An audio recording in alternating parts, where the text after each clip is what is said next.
खामगांव में जिया कॉलोनी स्थित मौलाना अबुल कलाम आजाद नगर परिषद सेमी इंग्लिश डिजिटल प्राथमिक शाला क्रमांक 4 में 26 जनवरी को भारत के गणतंत्र दिवस की 77वीं सालगिरह धूमधाम से मनाई गई। खामगांव की नवनिर्वाचित नगर सेविका नसीम बानो करीम खान के हाथों झंडा फहराया गया। इस मौके पर जो नवनिर्वाचित नगर सेवक मोहम्मद ईसा, जफर उबैद अंसारी, शोहरत खान, शाला समिति के अध्यक्ष doctor Mohammad Shoaib, Sikandar Khan, senior journalist Mohammad Farooq, पूर्व नगर सेवक गुलजमा शाह प्रमुखता से उपस्थित थे।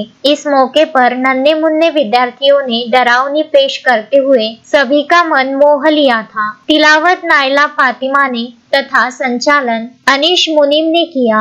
लहरा दो गीत कक्षा तीसरी की छात्राओं ने पेश किया तथा 5वीं कक्षा की छात्राओं ने लाल परी नामक ड्रामा पेश किया। प्राथमिक शाला के मुख्य अध्यापक दाऊद शाह, शगुफ्ता परवीन, मोहम्मद अताउर रहमान, नूर उस सहर, रिजवाना बेगम, रजिया बाजी, याजिका परवीन, सारा आदि ने परिश्रम लिया। कार्यक्रम के पश्चात विद्यार्थियों को मिठाई वितरित की गई। मोहम्मद फारूक, विदर्भ न्यूज, खामगांव।